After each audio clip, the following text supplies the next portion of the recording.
In this video, we are going to look at the firing of Teresa Weatherspoon and what were the motivations behind it. Was this just simply an ownership group once again doing something bad and making another mistake, compounding on other mistakes they've made, or are there racist overtones in this firing? Now, I am going to present both sides of this and try to do it fairly. An interesting thing with my channel, I tend to piss off people whether you're black or white, so I think in this video, I think everybody will hate me, which is fine by me, but here's my take on this. I think the Chicago Sky are a poorly run organization, which has taken place for many years. I think they had a period of time with success when James Wade was the coach and general manager. I think they got lightning in a bottle as he came from the Minnesota Lynx and got talent in there, and then they had a unicorn situation where an unbelievably good free agent, Candace Parker, was allowed to hit the market due to incompetence of another poorly run organization, the Los Angeles Sparks. And Wade took advantage of that, signed Candace Parker, and you have that championship that the Chicago Sky were able to get. But the Sky were unable to keep Candace Parker as she did not want to be in their clown facilities as they still practice in a rec facility. It's embarrassing. I know this is being addressed and they're going to have a new practice facility built,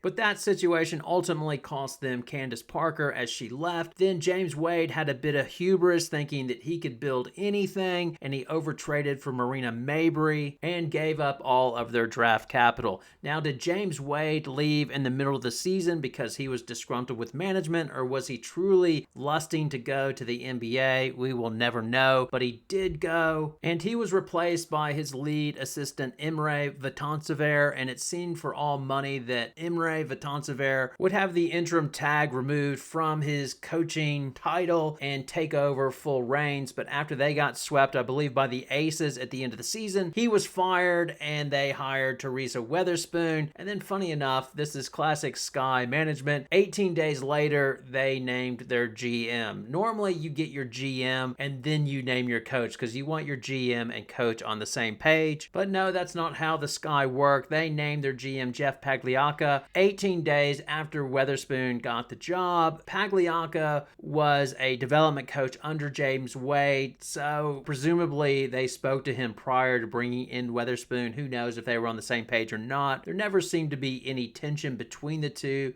They seemed to be on the same page, and even during the exit interview, there didn't appear to be a lot of tension between those two, and it definitely seems very unexpected that Weatherspoon is out. But then you go back and you take a look at the player exit interviews, especially Isabelle Harrison and Dana Evans, and you see there are some issues there. Evans tried to skate around it a bit, talking about how her coaching style, Weatherspoon's, was different to James Wade, as Wade played more of a 4-out versus Weatherspoon, how they were trying to pound it into the post, and how James Wade was more of a finesse team. And she played it politically correct for the most part, saying she didn't want to offend anybody, just saying the styles are different, and saying that she thought they were on the right track. But during the interview, she was pretty clear that it seemed unlikely she was coming back to Chicago. But as far as just Chicago Sky, I feel like it's pretty much rebranding.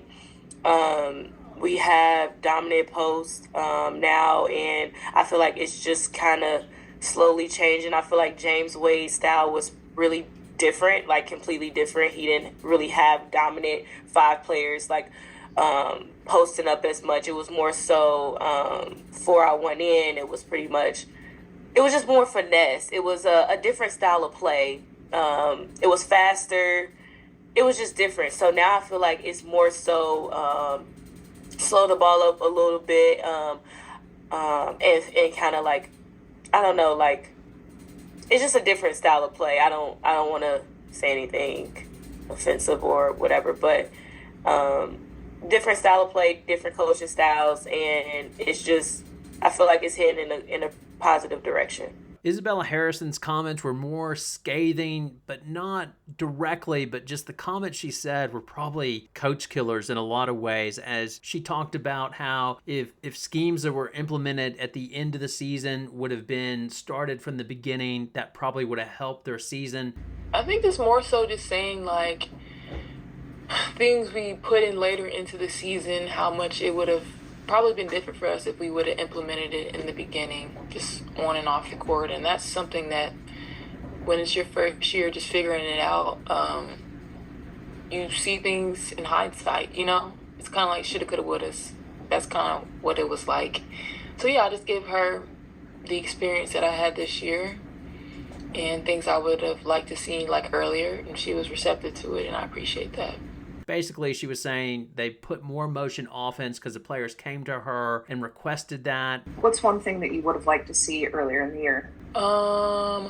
We put in some plays that gave us continuous motion, like movement, and like you kind of can just play off of each other, just like a motion offense. And she put it in for us in the second half of the season, and I know that the girls really appreciated that, and I think she saw how receptive we were to that. So like that's something that she just allowed us to just have as our own and just figured it out. So it was stuff like that.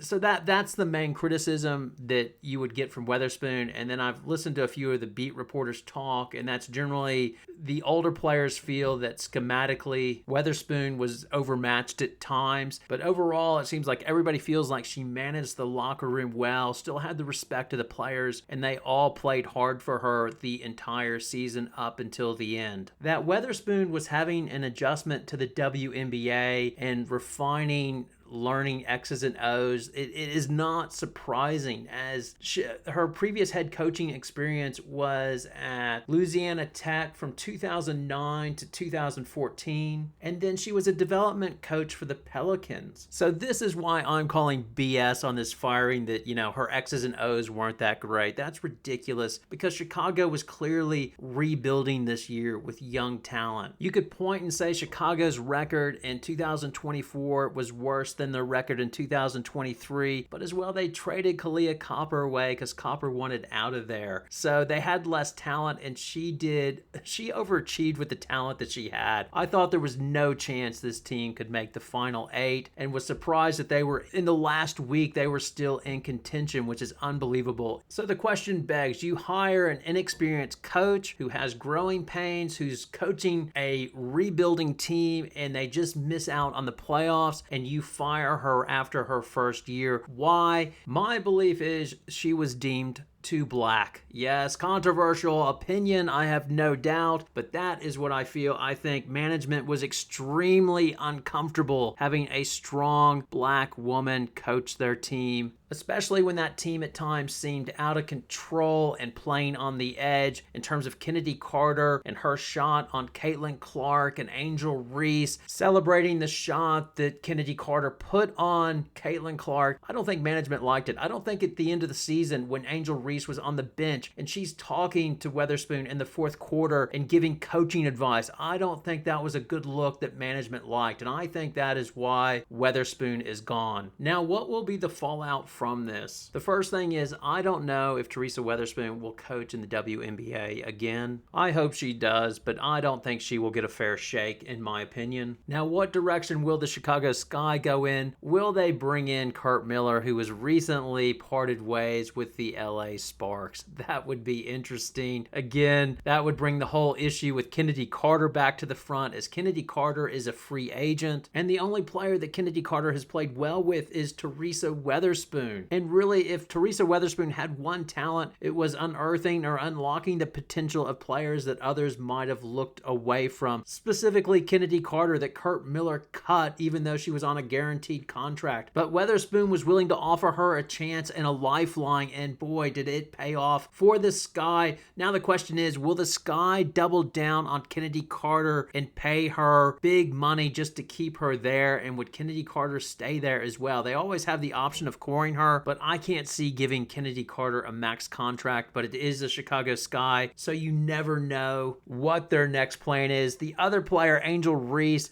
she has already come out and said she's heartbroken by the firing of Weatherspoon. And that's understandable, as Weatherspoon believed in her and was willing to give her a chance. Where many coaches saw inefficiency, she saw a double-double machine. Between her and Chennedy Carter, if they could have stayed healthy, the Sky might have just made the playoffs. Yes, this video, no Angel, no problem for the Sky. That did not age so well for my channel. Now, I will leave you with this. I am not so sure if the coaching carousel firings are done or not, but I would keep my eye on Dallas, as it is an interesting case. Because in my mind, if there is one team that is underachieved, it was the Dallas Wings. And yes, you could argue early on in the season they were injured, but when they came back from the break, they were healthy and they just went into the tank. And in a lot of ways, Dallas is much like Chicago, a poorly run organization, Greg Bibb, but I wonder if their coach, Latricia Trammell, is safe. And if she is, I think it is in large part she is more optimistic and more gracious in press conferences, and I think management just likes that better, just the way that she interacts